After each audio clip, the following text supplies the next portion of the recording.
I give this warning now to everyone. We will conquer America. Olha para essa imagem. A cena mais marcante do Congresso da FIFA em Vancouver foi uma tentativa do Infantino de fazer o presidente da Associação Palestina, Jibril Rajoub, cumprimentar o representante israelense e gerar algumas fotos para a imprensa. A negação veio depois de um discurso de denúncia completamente ignorado e que dá o tom de como a FIFA constrói a sua própria realidade. Someone who is defending the crimes, the genocide and ethnic cleansing.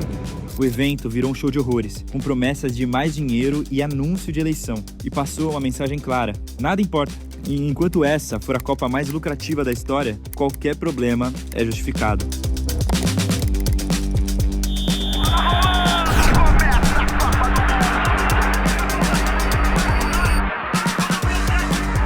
Na véspera da Copa, muitas dúvidas seguem sem resposta. Os torcedores enfrentam dilemas, e o casamento entre a FIFA e os Estados Unidos mostra que a ideia de um futebol verdadeiramente global pode ter um significado bem pior do que você imagina.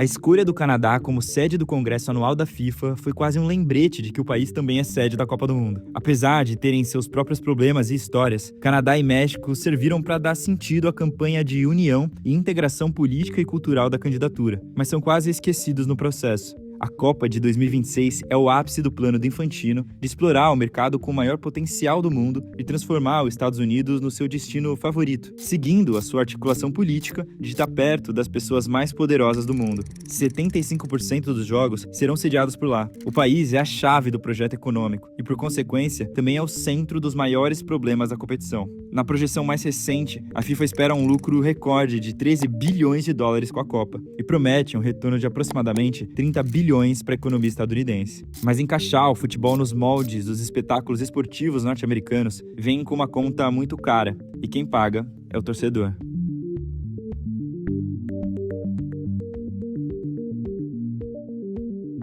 You cannot go to watch in the US a college game, not even speaking about a top professional game of a certain level. Sure. For less than $300. No documento oficial da candidatura United, a promessa era de que o ingresso mais caro da final custaria $1.550. Mas quando o primeiro lote saiu, a opção mais barata custava $2.000 e a mais cara passava dos $10.000. A estratégia da FIFA foi estrear o preço dinâmico. Os ingressos deixaram de ter valor fixo e poderiam mudar a qualquer momento, dependendo da demanda e do nível do jogo. E isso explodiu os valores. Os protestos apareceram imediatamente, e diante dos questionamentos, o Infantino defendeu os preços e disse que estava seguindo a lógica do entretenimento nos Estados Unidos. Segundo ele, além da demanda sem precedentes, as leis dos Estados Unidos permitem que o mercado de revenda funcione sem restrições. Então, o torcedor que não quisesse pagar caro de primeira, pagaria ainda mais caro comprando de segunda mão. Curiosamente, com a justificativa de proteger os torcedores de plataformas desconhecidas, a FIFA abriu o próprio mercado de revenda e lucra 30% a cada transação. Eles entenderam que o problema não era a extorsão e os preços abusivos, mas sim que eles estavam deixando de lucrar com isso. Presta atenção, se alguém decide revender um ingresso por $1.000 no FIFA Marketplace, ele paga uma taxa de 15%, ou seja, recebe 850 e dá 150 para a FIFA. Já o comprador também tem uma taxa de 15%, então paga 1.150, e no final a FIFA lucra 300 com um produto que ela mesma já vendeu primeiro. Agora imagina isso com os preços bizarros que estão sendo cobrados. Por isso que ao citar ingressos da final listados por mais de $2 milhões, o Infantino respondeu que se alguém comprasse, ele ia pessoalmente dar uma Coca-Cola e um hot dog pro torcedor. Com o esquema de preço dinâmico e as oportunidades de lucro na revenda, o ingresso virou um ativo financeiro. Boa parte deles não foi comprada por torcedores, mas por especuladores que esperam lucrar. Os preços impraticáveis para o trabalhador comum marcam uma parte da exclusão dessa Copa, e os ingressos mais baratos para os jogos menos desejados saíram por uma média de $300. Ironicamente, o jogo de abertura dos Estados Unidos contra o Paraguai enfrenta dificuldades para vender, e os preços de 4 dígitos assustaram até o Trump, que disse publicamente que não pagaria esse valor. Mas essa polêmica começou muito antes. Em 2025, a FIFA anunciou a venda do direito de comprar, um token digital que já custava centenas de dólares só para garantir a sua chance de conseguir um ingresso, sem incluir o valor dele. Isso surgiu do projeto da FIFA de ter o próprio mercado NFTs e explorar o mundo cripto. Eles começaram vendendo colecionáveis de momentos icônicos do futebol. Você poderia ser digitalmente dono do momento em que o Pelé levantou a taça de 70 por meio de um token digital, naquele mesmo esquema que tentaram te convencer de que comprar o desenho de um macaco era o melhor investimento do mundo. Quando esse mercado colapsou, a FIFA transformou os tokens em oportunidades de ganhar prêmios e ingressos. Os direitos de compra poderiam vir em pacotes digitais, da mesma forma que você pode ganhar uma carta lendária abrindo pacotes no EAFC.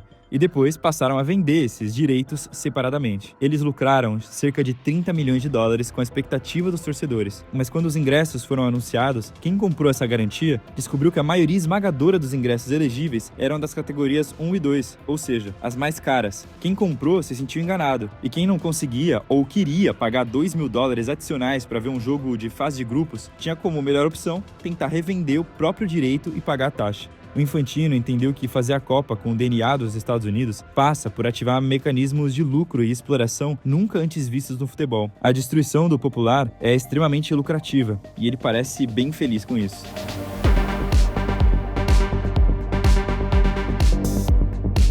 A Copa também é uma forma de recuperar o turismo nos Estados Unidos, já que em 2025 o número de visitantes caiu cerca de 6% e o país foi o único dos principais destinos no mundo que viu os números negativos. Não é por acaso. As tarifas internacionais do Trump, deportações em massa, análise até das redes sociais de possíveis viajantes e ameaças geopolíticas que sobraram até para os parceiros da Copa afastaram muita gente. Em 2026, o sequestro de um chefe de Estado e os bombardeios no Irã também não ajudaram na imagem de acolhimento que Infantino tentou vender em relação ao seu amigo ganhador do Prêmio da Paz da FIFA. Islamic Republic of Iran.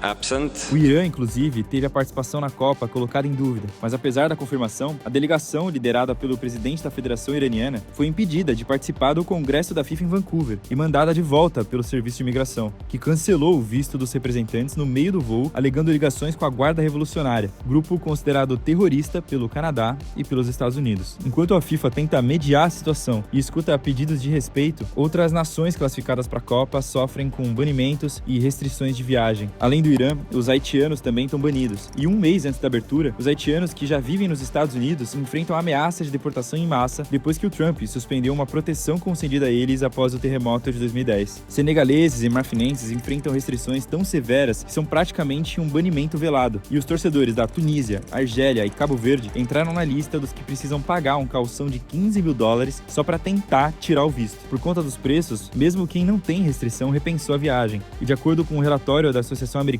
de Hotéis, 80% dos hotéis na cidade sede estão tendo movimentação mais baixa do que o esperado e não ultrapassam a demanda de um verão comum, com profissionais considerando a Copa um não evento. Outros imigrantes seguem com medo de ir aos jogos e organizações de direitos humanos avisam dos perigos iminentes, já que o papel do ICE, a Polícia Migratória na Copa, ainda segue sem conclusão. Em fevereiro, o diretor do ICE disse que eles vão ter um papel-chave na segurança da Copa. A prisão de um torcedor durante o Mundial de Clubes aumentou a desconfiança de que a polícia estaria usando a paixão dos imigrantes pelo futebol como armadilha, além de que entre janeiro e outubro de 2025, 92 mil pessoas foram presas nas cidades que vão sediar os jogos, 65% delas sem antecedentes criminais.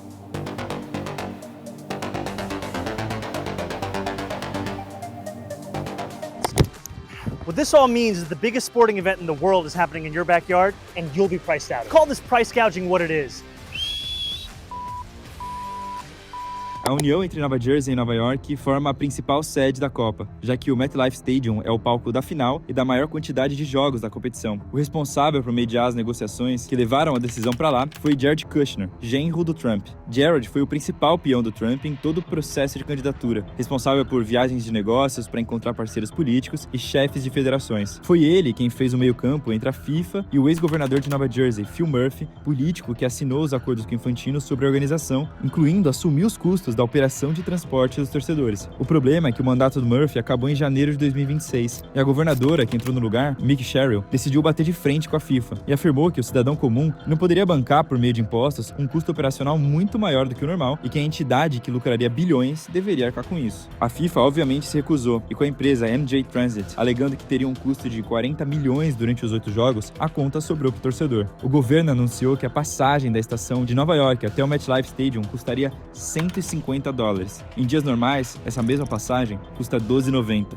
A decisão foi tomada analisando dados de que uma porcentagem mínima dos torcedores que vão ao estádio mora em Nova Jersey. Então, a população não estaria pagando. Depois de muitos protestos e do anúncio de novos patrocinadores, o valor foi reajustado em $105. E para quem quiser uma alternativa mais viável, também vai rolar um serviço de ônibus por $80. Além de questionar a FIFA, os moradores questionaram o comitê organizador e o antigo governo pelo acordo desvantajoso e descobriram que a presidente do conselho de administração do comitê é a dona do Gotham FC e esposa do ex-governador Tammy Murphy, que assumiu o cargo pouco antes do mandato do marido acabar. O caso de Nova Jersey ainda chamou atenção para outro problema. Além do transporte público extremamente caro, é proibido andar até o estádio por questões de segurança e estrutura. Então, só resta ir de carro. O problema é que o estacionamento também está superfaturado, chegando a $225. Esse padrão se repete em todas as sedes. E os primeiros preços anunciados começavam em $75, mais caro que muitos ingressos na Copa do Catar.